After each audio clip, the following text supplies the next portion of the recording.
Hello my dear friends. तो ये हमारा जो वीडियो होने वाला है ये अपना एसिमेट्रिक क्रिप्टोग्राफी आज से हम चालू करने वाले हैं।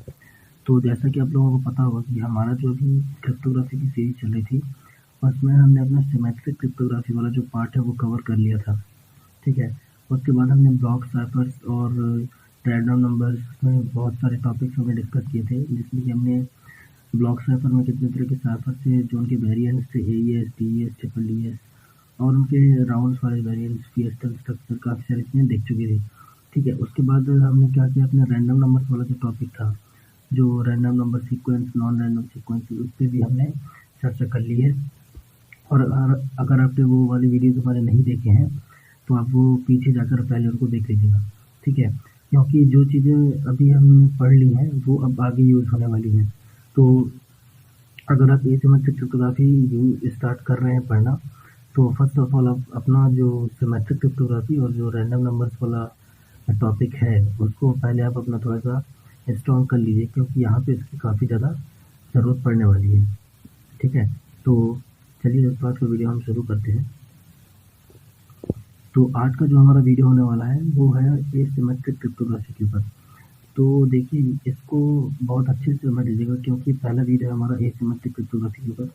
और आप इसको जितना डीपली और अच्छे से समझ लेंगे उतनी ज़्यादा आपको ईजीनेस हो जाएगी आगे के टॉपिक्स को समझने में। ठीक है। तो चलिए एक बार शुरू करते हैं।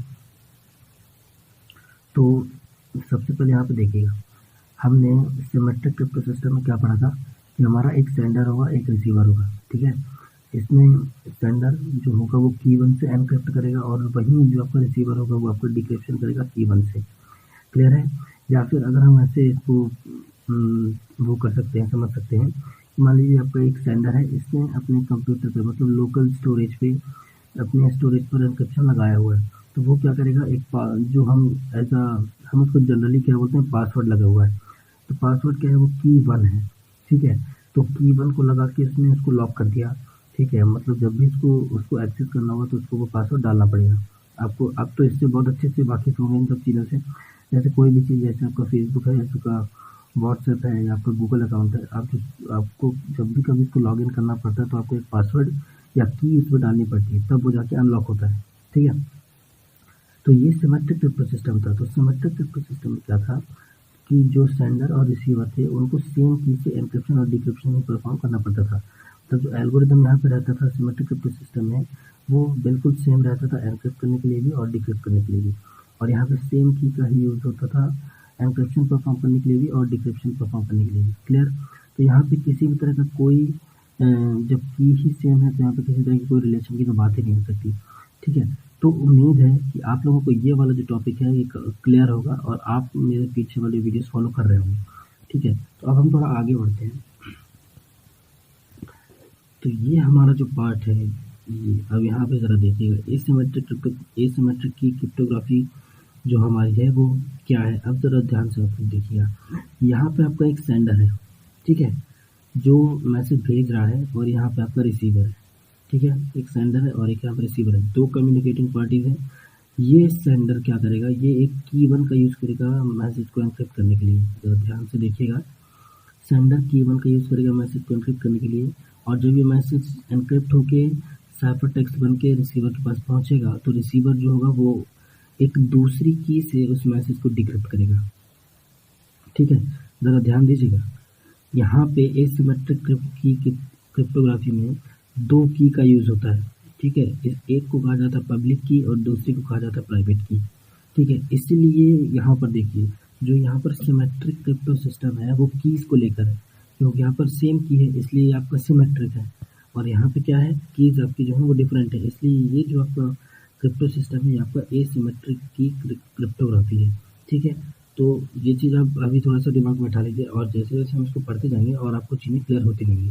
तो अभी आप बस इतना समझ लीजिए कि यहाँ पे जब जो 2 कम्युनिकेटिंग पार्टीज़ होंगी तो अलग-अलग की का इस्तेमाल होगा एन्क्रिप्शन और डिक्रिप्शन परफॉर्म करने के लिए। उसमें एक की को हम नाम देते हैं पब्लिक की और दूसरी की को हम नाम देते हैं प्राइवेट की। ठीक है? यस। नाउ अब हम थोड़ा देखते हैं कि इसकी हमको ज़रूरत क्या पड़ी। ठीक है। तो अब ज़रूरत क्या पड़ी इसमें देखिए, क्योंकि आपको जो सिमेट्रिक क्रिप्टो सिस्टम है इसमें मान लीजिए हमको अगर सेंडर के पास एक की है तो रिसीवर के पास भी वही की होना चाहिए, तभी वो उसको डिक्रिप्ट कर पाएगा। ठीक है, अब हमको दिक्कत क्या हुई कि हम एक इनसिक्योर चैनल से हम कीज़ को कैसे ट्रांसफ़र करें, क्योंकि कई सारे अटैक्स हैं, जैसे man in the middle attack हो गया, वो तरह के और आपका पैकेट कैप्चरिंग वगैरह हो गया। तो वहाँ से जो अगर कोई अटैकर है तो वो आपकी की को देख सकता है कि कौन सी की या कौन सा डेटा पास हो रहा है। तो वहाँ पे जो आपका कम्युनिकेशन हो रहा है कम्युनिकेंट्स के बीच में, उसको हैक होने के काफ़ी ज़्यादा चांसेस रहते हैं। ठीक है, तो पहला जो हमको नीड पड़ा था कि वो की डिस्ट्रीब्यूशन, जो आपके कम्युनिकेंट्स हैं, मतलब जो आपस में कम्युनिकेशन कर रहे हैं, उनके बीच में की डिस्ट्रीब्यूशन कैसे किया जाए सिक्योरली। दूसरी चीज़, की डिस्ट्रीब्यूशन सेंटर, इसकी भी दिक्कत आई कि कीज़ को डिस्ट्रीब्यूट कौन करेगा। ठीक है, अब डिस्ट्रीब्यूट करने का मतलब क्या, मतलब एक तरह से सेंट्रलाइजेशन आ जाती है यहाँ पे। अगर मान लीजिए कोई थर्ड पार्टी है जो दोनों को की डिस्ट्रीब्यूट कर रहा है, ठीक है, लेकिन वो उसके लिए भी दिक्कत हो जाएगी, क्योंकि वो की जनरेट करता है और फिर उसको ट्रांसफ़र करता है या भेजता ट्रांसमिट करता है। तो वहाँ भी कहीं ना कहीं ये चीज़ दिक्कत थी। तो ये दो आपके जो मेजर हैं, ये दो मेजर प्रॉब्लम्स थी जिससे एसिमेट्रिक क्रिप्टोग्राफी को जन्म दिया गया। ठीक है, और आपको ये चीज़ अभी अभी मैंने बताई है कि इसमें दो चीज़ की रिक्वायरमेंट होती है, एक होती है आपकी पब्लिक की और दूसरी होती है आपकी प्राइवेट की। ठीक है, इसका जो यूज़ होता है मेनली वो हमारा होता है कम्युनिकेशन के अंदर। मतलब हम डेटा एट रेस्ट जो होता है उसको वहाँ पर हम सिमेट्रिक ब्लॉक साइफर हम यूज़ कर सिमेट्रिक क्रिप्टो सिस्टम या सिमेट्रिक क्रिप्टोग्राफी का यूज़ करके हम वहाँ पे काम कर सकते हैं। जैसे हमको लोकल कंप्यूटर में डिस्क को एन्क्रिप्ट करना है, वहाँ पे हम क्या कर सकते हैं, यूज़ कर सकते हैं आपकी सिमेट्रिक ब्लॉक साइफर्स को और सिमेट्रिक क्रिप्टोग्राफी को। लेकिन जब यहाँ पे बात आती है कम्युनिकेशन हो रहा है, वहाँ पे हमको फिर यूज़ करना होता है आपकी एसिमेट्रिक क्रिप्टोग्राफी। ठीक है, जैसे आपके देखिए सिमेट्रिक ब्लॉक साइफर्स के या सिमेट्रिक क्रिप्टोग्राफी के जो एग्जांपल्स हैं, वैसे आप विंडोज़ 7, विंडोज़ 8 वगैरह में जो आप bit locker drive encryption use करते हैं, वो एक एग्जांपल है आपका किस चीज़ का, सिमेट्रिक क्रिप्टोग्राफी का। क्योंकि जब आप वहाँ पे डिस्क को एन्क्रिप्ट करते हैं तो वहाँ पे आपका क्या होता है, एक ही पासवर्ड लगता है, और जब आपको उसको अनलॉक करना होता है तो भी आप उसी पासवर्ड को एंटर करते हैं, तो आपकी डिस्क अनलॉक होती है, मतलब डिक्रिप्ट हो जाती है।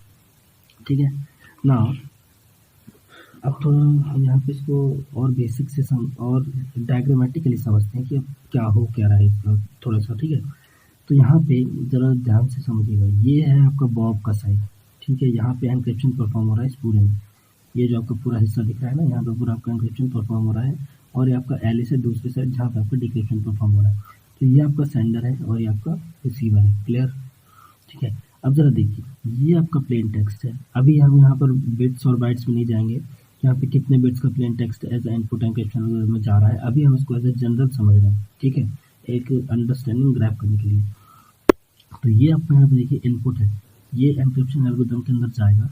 ठीक है, और एक की का यूज़ करके, मतलब एन्क्रिप्शन एल्गोरिथम के पैरामीटर्स क्या क्या होंगे, आपका इनपुट होगा और एक की होगी। ठीक है, तो यहाँ पे देखिए 4 कीज़ प्रेजेंट हैं। ठीक है, 4 की हैं, K1, K2, K3 और K4। इसमें जो K4 जो की है वो आपकी एलिस की पब्लिक की है। अभी थोड़ा सा टर्मिनोलॉजी मैं आपको बताऊंगा, अब बस थोड़ा देखते जाइए। ठीक है, K4 जो है वो आपकी एलिस की क्या है, पब्लिक की है। ठीक है, तो ये बॉब क्या करेगा, एलिस की जो पब्लिक की है उसका यूज़ करके और एक इनपुट को यूज़ करके एन्क्रिप्शन एल्गोरिथम में पास करेगा। ठीक है, और K4 और इनपुट मिलके क्या, एन्क्रिप्शन एल्गोरिथम का जो आउटपुट होगा वो एज ए साइफर टेक्स्ट बन जाएगा। ठीक है, साइफर टेक्स्ट बना। अब साइफर टेक्स्ट कहाँ गया, आपका गया डिक्रिप्शन एल्गोरिथम में, मतलब एलिस के पास गया। ठीक है, तो एलिस अब क्या करेगा, एलिस की जो प्राइवेट की होगी, एलिस की जो प्राइवेट की होगी वो डिक्रिप्शन एल्गोरिथम में पास करेगा और साइफर टेक्स्ट इस एल्गोरिथम में पास करेगा। ठीक है, जब वो इन दोनों को करेक्टली पास करेगा तो उसको प्लेन टेक्स्ट मिल जाएगा आउटपुट, जो कि प्लेन टेक्स्ट किसने, बॉब ने उसको भेजा था। ठीक है, तो अब आप थोड़ा हम इसका हायरार्की समझते हैं कि मतलब जो इसमें स्टेजेस थी कि आखिर ये एक्चुअली परफॉर्म हो कैसे रहा है। अभी आपको ये तो समझ में आ गया, क्योंकि देखिए एन्क्रिप्शन होने के लिए एलिस की पब्लिक की यूज़ हो रही है और डिक्रिप्शन होने के लिए आपकी एलिस की प्राइवेट की यूज़ हो रही है। ठीक है, मतलब यहाँ पे दो अलग अलग की, एक पब्लिक की और एक आपको प्राइवेट की। तो अब हुआ क्या होगा, तो देखिए मैं आपको एक जनरल स्कीमेटिक बताता हूँ। एलिस जो है यहाँ पर, एलिस क्या करेगा, एलिस के पास से खुद की प्राइवेट की मतलब है ये प्राइवेट है, जैसे कि हमको प्राइवेट सही समझ में आ रहा है, तो ये उसको अपने पास रखेगा, लोकली स्टोर करके रखेगा। ठीक है, तो ये उसकी एक प्राइवेट की है जो इसको वो अपने पास रखेगा। और दूसरा एक पब्लिक की होती है जो कि ब्रॉडकास्ट कर देगा। ब्रॉडकास्ट करने का मतलब है यहाँ पे जितनी भी पब्लिक है इंटरनेट में अवेलेबल है, जिसको भी ये अपनी पब्लिक की देना चाहता है वो उसको ब्रॉडकास्ट कर देगा। ठीक है, ब्रॉडकास्ट करेगा तो जो कोई भी एलिस को मैसेज भेजना चाह रहा है by the use of public की क्रिप्टोग्राफी, तो वो क्या करेगा, एलिस की पब्लिक की का इस्तेमाल करेगा और अपने जो भी मैसेज होगा उसको एन्क्रिप्शन एल्गोरिथम में पास करके एलिस के पास भेज देगा।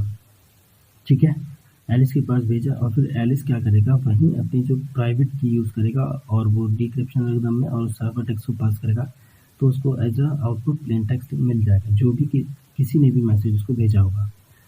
ठीक है, तो ये आपको मेरे ख्याल से क्लियर होगा और ठीक है ना, ये चीज़ आपको क्लियर होनी चाहिए कि एन्क्रिप्शन एल्गोरिथम में क्या होगा, जो आपका बॉब है वो पब्लिक की, एलिस की जो पब्लिक की है उसको यूज़ करके साइफर टेक्स्ट बनाएगा और साइफर टेक्स्ट जब ट्रांसमिट होगा एलिस के पास पहुंचेगा तो एलिस क्या करेगा, अपनी प्राइवेट की का और साइफर टेक्स्ट का यूज़ करेगा एज अ पैरामीटर और वो उसको डिक्रिप्शन एल्गोरिथम में पास करेगा।